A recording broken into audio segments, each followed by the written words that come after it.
Hey y'all, this is Lola, and this next email comes from Adam, and the subject is lost. It says, Dear Lola, I have battled with anxiety and depression. My marriage has had infidelity. Since then, I've gained weight. I'm 220 pounds. I've had several family members that are obese, morbidly obese. My mother was obese and had gastric bypass. I want to get control of my eating before it gets to that point. I think it's time to talk to someone and get help.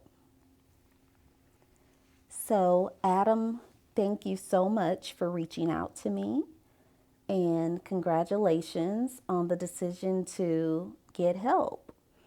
So, my first advice would be to do your research, which you did some research already because you contacted me.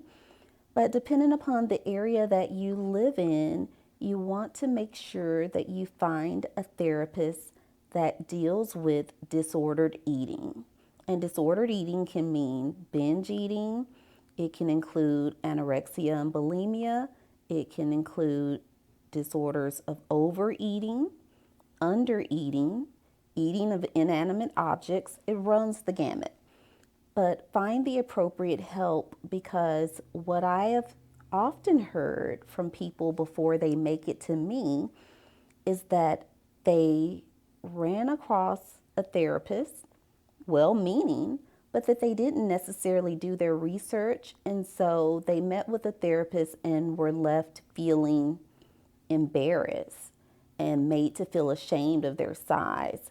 And this is very unfortunate. And I apologize to any and everyone out there that's ever met with a mental health professional for disordered eating or weight related issues and were made to feel shamed. You don't deserve that.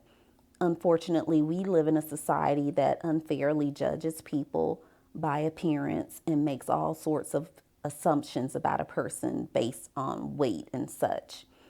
That's not fair. You deserve help, you deserve information, and you deserve action. And so, those are core components that you want to look for when you are looking for a therapist to help with wellness, health, fitness, any of the things in that domain. So, Adam, know that your spouse's infidelity is not or was not about you. I know it feels like it was because it probably hurt you more than it's impacted anyone else. But a person's infidelity happens to be about them and what they're going through.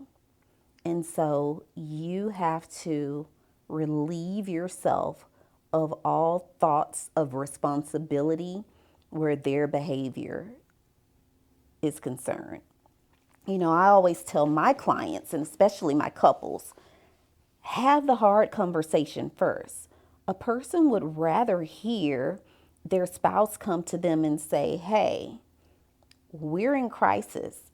Other people are turning my head. I'm no longer fulfilled in this relationship.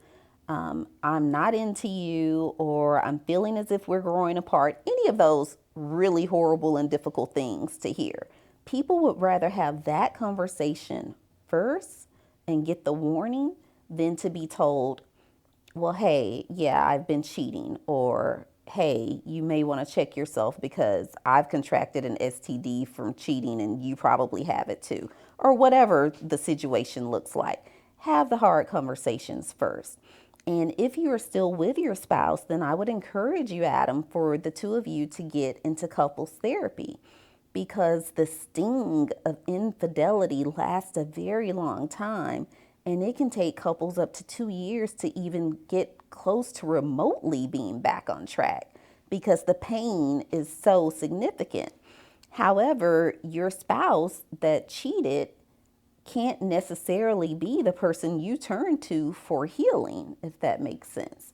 So you're going to have to embark upon this journey of health and healing and getting your person together.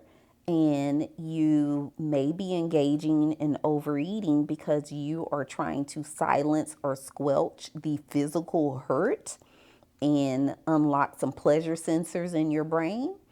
but you're worth more than that. You're worth being healthy and whole from the inside out. So thank you for your email, and please seek appropriate help.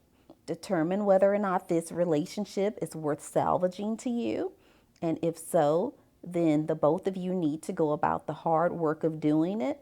Know that there cannot be an other in a you and I relationship.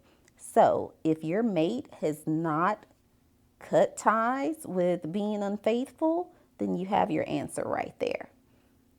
I'm Lola. I'm here to help, and thanks for contacting me. I will see you next time. Zennies, thank you so much for sharing parts of your lives with me and for reaching out to me via email. I will always make an attempt to comment or get back to you in one fashion or another. Feel free to comment below. Feel free to ask me questions via Imago YouTube. Contact me on Instagram at The Real Lola Clay, on Twitter at Lola Knows Truth, and on OnlyFans at The Real Lola Clay. I'm psychotherapist extraordinaire Lola, and I'm here for you.